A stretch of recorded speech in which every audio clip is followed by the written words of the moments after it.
എല്ലാവർക്കും എൻ്റെ കൃഷ്ണാമൃതം ചാനലിലേക്ക് വീണ്ടും സ്വാഗതം. ഇന്ന് ഞാനൊരു വെറൈറ്റി ബ്രേക്ക്ഫാസ്റ്റിൻ്റെ വീഡിയോ ആണ് ഇടാൻ പോകുന്നത്. അതിൻ്റെ റെസിപ്പി ഞാൻ പറഞ്ഞു തരത്തതുള്ളൂ, കാണിക്കുന്നില്ല. അത് ഇന്ന് ഞാൻ ആക്കി വെച്ചിട്ടുണ്ട്, അതൊന്ന് കാണിക്കാനാണ് ഇന്നത്തെ ഒരു വീഡിയോ. അത് വേണ്ടതെന്ന് വെച്ചാൽ എല്ലാവരും അരിപ്പൊടിയിലൊക്കെയാണ് ഇത് സാധാരണ ഉണ്ടാക്കാറ്. പക്ഷേ ഞാനിന്ന് അരിപ്പൊടിക്ക് പകരം റവയാണ് എടുത്തേക്കുന്നത്. റവയും ഉണ്ട്. ആ പലഹാരം ദാ ഇങ്ങനെ ഇരിക്കും, കണ്ടോ? ഇതാണ് ഇന്ന് രാവിലത്തെ ബ്രേക്ക്ഫാസ്റ്റ്.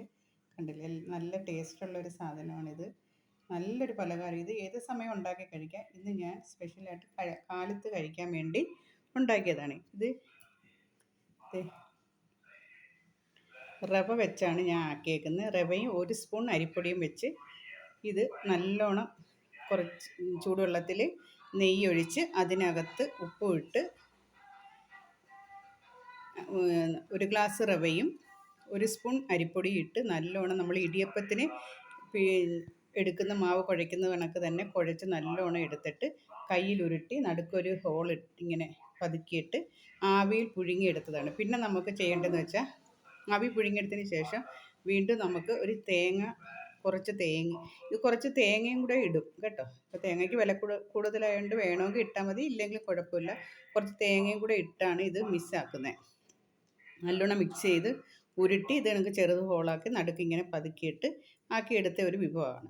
അപ്പോൾ നമ്മളിതിന് ഒരു മസാല എന്ന് വെച്ചാൽ ചമ്മന്തി അരയ്ക്കത്തില്ലേ നമ്മൾ, തേങ്ങയും പച്ചമുളകും ഇഞ്ചിയും ചെറിയൊരു കഷ്ണം വെളുത്തുള്ളിയും പെരിഞ്ജീരകവും ഉപ്പും ഇട്ട് ശകലം മഞ്ഞൾപ്പൊടി ഇട്ട് മിക്സ് ചെയ്ത് ചമ്മന്തിക്ക് നമ്മൾ അരയ്ക്കുന്ന മാതിരി അരച്ചിട്ട് കുറച്ച് എണ്ണയൊഴിച്ച് കടുക് വറുത്ത് മിക്സ് ചെയ്തെടുത്ത ഒരു പലഹാരമാണ്.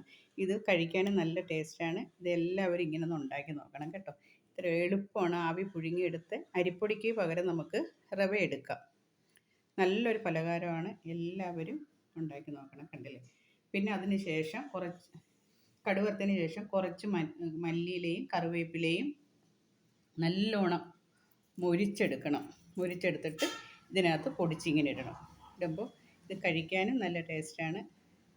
എല്ലാവർക്കും ഇഷ്ടപ്പെടും, കുട്ടികൾക്കും ഇഷ്ടപ്പെടും. അതുകൊണ്ട് എല്ലാവരും ചെയ്ത് നോക്കണം. എൻ്റെ വീഡിയോ കാണാത്തവർ ഇത് കാണുകയും ലൈക്ക് ചെയ്യുകയും ഷെയർ ചെയ്യുകയും വേണം. ഇത് മറ്റുള്ള കൂട്ടുകാർക്ക് ഒന്ന് അയച്ചും കൊടുക്കണം കേട്ടോ. ഓക്കെ, അടുത്തൊരു വീഡിയോസുമായിട്ട് അടുത്ത ദിവസം കാണാം. അതുവരെയും എല്ലാവർക്കും നമസ്കാരം.